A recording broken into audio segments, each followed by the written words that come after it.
ਸਤਿ ਸ਼੍ਰੀ ਅਕਾਲ ਜੀ। ਦੈਨਿਕ ਸਵੇਰਾ ਟੀਵੀ ਦੇਖ ਰਹੇ ਹੋ ਤੁਸੀਂ। ਮੈਂ ਹਾਂ ਵਿਨਿਤ ਕਪੂਰ। ਪੰਜਾਬ ਦੇ ਮੁੱਖ ਮੰਤਰੀ ਭਗਵੰਤ ਮਾਨ ਦੇ ਨਾਲ ਅੱਜ ਇੱਕ ਵੱਡੀ ਬੈਠਕ ਹੋਈ ਹੈ। Alliance of All India Ex Paramilitary Forces Welfare Association ਦੀ ਆ ਮੀਟਿੰਗ ਹੋਈ ਹੈ, ਜਿਸ ਦੇ ਵਿੱਚ ਐਸੋਸੀਏਸ਼ਨਸ ਦੇ ਜਿਹੜੇ ਮੈਂਬਰ ਸੀ ਉਹਨਾਂ ਦੀ ਤਰਫੋਂ ਸੀਐਮ ਭਗਵੰਤ ਮਾਨ ਦੇ ਸਾਹਮਣੇ ਕਈ ਮੰਗਾਂ ਰੱਖੀਆਂ ਗਈਆਂ ਨੇ। ਕਿਹੜੇ ਮਸਲੇ ਤੇ ਚਰਚਾ ਹੋਈ ਇਸ ਨੂੰ ਲੈ ਕੇ HR ਸਿੰਘ ਜਿਹੜੇ ਪ੍ਰੈਜ਼ੀਡੈਂਟ ਨੇ ਇਸ ਐਸੋਸੀਏਸ਼ਨ ਦੇ ਸਾਡੇ ਨਾਲ ਨੇ, ਗੱਲਬਾਤ ਕਰ ਲੈਣਾ। ਸਰ, ਕਿਹੜੇ ਮਸਲੇ ਨੂੰ ਲੈ ਕੇ ਤੁਸੀਂ सीएम साहब ਨੂੰ मिले हो कि कुछ चर्चा हुई होती? मसले तो बहुत थे। बेसिकली जो अर्सनिक, जिसमें BSF, CRPF, ITBP, SSB, CISF, ये अर्सनिक बल जिनको बोलते हैं, उनके कल्याण के मुद्दे थे। लेकिन हमने जो फोकस रखा है, विशेष जो हमने मुख्यमंत्री जी से निवेदन किया है, वो सिर्फ एक चीज़ पे किया है कि राज्य में अर्सनिक कल्याण बोर्ड का गठन होना चाहिए। उसका कारण ये है कि जब भी कोई जवान मर जाता है, शहीद हो जाता है, कोई उसके साथ घटना घट जाती है, तो सब लोग उसके साथ फ़ोटो खिंचा लेते हैं। कुछ दिन तक वो एक संवेदनशील मसला रहता है, उसके बाद सब उसको भूल जाते हैं। एक ऐसा इंस्टीट्यूशनलाइज्ड मैकेनिज्म होना चाहिए, संस्थागत एक व्यवस्था होनी चाहिए जिसमें उन सब परिवारों की देखभाल करने की व्यवस्था हो।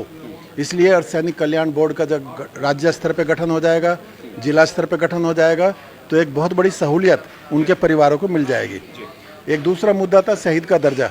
कई बार ऐसे होता है, हेलीकॉप्टर क्रैश हो गया, उसमें एक जवान BSF का है, एक जवान आर्मी का है। जब दोनों की डेड बॉडी आती है तो आर्मी के जवान को शहीद का दर्जा मिल जाता है, BSF के जवान को या CAPF के जवानों को शहीद का दर्जा नहीं मिलता।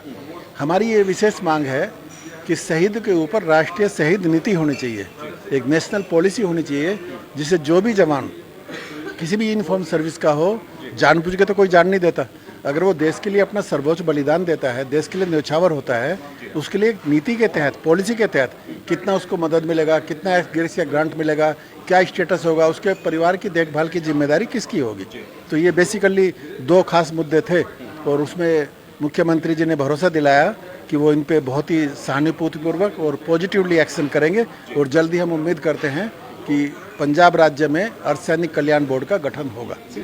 अगर ओवरऑल ਅਸੀਂ ਇਸ ਬੋਰਡ ਦੀ ਗੱਲ ਕਰੀਏ ਕਿ ਕੁਝ ਇਸ ਦੇ ਨਾਲ ਫਾਇਦੇ ਹੋਣਗੇ, ਔਰ ਜਿਸ ਢੰਗ ਦੇ ਨਾਲ ਤੁਸੀਂ ਕਹਿ ਰਹੇ ਹੋ ਸ਼ਹੀਦ ਦਾ ਦਰਜਾ ਇੱਕ ਸੈਨਾ ਦੇ ਸਿਪਾਹੀ ਨੂੰ ਮਿਲ ਜਾਂਦਾ ਹੈ, ਦੂਜੇ ਨੂੰ ਨਹੀਂ ਮਿਲਦਾ, ਆਖਿਰ ਡਿਫਰੈਂਸਿਸ ਕੀ ਨੇ ਮਿਲਟਰੀ ਦੇ ਵਿੱਚ ਤੇ ਪੈਰਾਮਿਲਟਰੀ ਦੇ ਵਿੱਚ? ਕਿਉਂਕਿ ਅਮੂਮਨ ਅਸੀਂ ਪੈਰਾਮਿਲਟਰੀ ਨੂੰ ਵੇਖਦੇ ਹਾਂ ਬਾਰਡਰ ਦੇ ਉੱਪਰ ਰਹਿੰਦੀ ਹੈ, ਚਾਹੇ SSB ਹੋਏ ਚਾਹੇ BSF ਹੋਏ, ਇਹਨਾਂ ਦੀ ਪੋਸਟਿੰਗ ਅਮੂਮਨ ਮਿਲਟਰੀ ਦੀ ਜਿਹੜੀ ਹੈ ਉਹ बॉर्डर के ऊपर रहती है। तो फिर फ़र्क क्यों है दोनों का?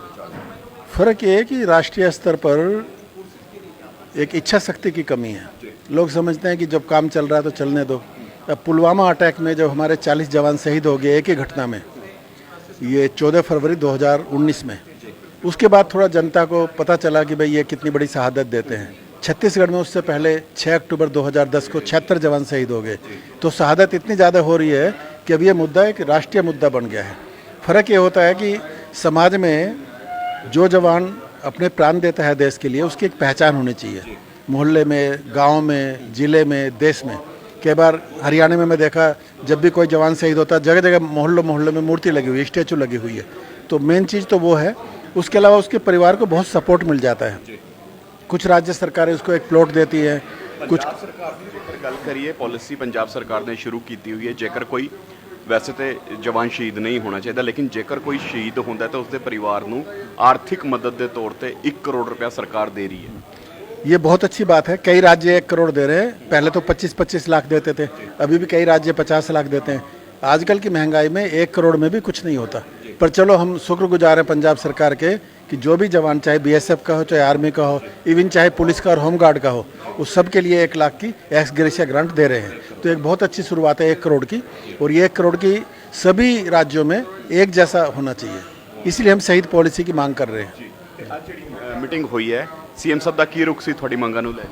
CM साहब का बहुत पॉजिटिव रुख था, और हमें बहुत खुशी है बताते हुए कि जो हम कह रहे थे उन्होंने हमारे मुंह की बात बताते हुए खुद ही बोला कि भाई ये तो मैं खुद ही ये बात उठाता रहता हूँ, और ये आश्वासन दिया कि वो ज़रूर इन मुद्दों पे जो हमने मेमोरेंडम में उनको दिए हैं उन पे सकारात्मक कार्रवाई करके कुछ ना कुछ हल निकालेंगे। क्या इस सेंटर गवर्नमेंट की मंजूरी की भी लोड़ पड़ेगी? नहीं, इसमें सेंट्रल गवर्नमेंट की मंजूरी की जरूरत नहीं है। ये राज्य स्तर पर मुख्यमंत्री खुद सक्षम है, वो अपनी असेंबली में ये सवाल उठा सकते हैं और उसमें पास कर सकते हैं। देखो, यानी मुख्यमंत्री के कोल मसला पहुंचा है, ਵੇਖਣ ਵਾਲੀ ਗੱਲ ਰਹੇਗੀ ਕਿ ਆ ਮਸਲਾ ਕਿਸ ਢੰਗ ਦੇ ਨਾਲ ਹੁਣ ਹੱਲ ਹੁੰਦਾ ਹੋਇਆ ਨਜ਼ਰ ਆਉਂਦਾ ਹੈ। ਕੈਮਰਾ ਪਰਸਨ ਜਗਜੀਤ ਦੇ ਨਾਲ ਵਿਨੀਤ ਕपूर, दैनिक सवेरा टीवी, चंडीगढ़। देश दुनिया की हर खबर सबसे पहले देखने के लिए फॉलो करें Dainik Savera TV, YouTube, Facebook, Instagram, X और व्हाट्सएप चैनल पर।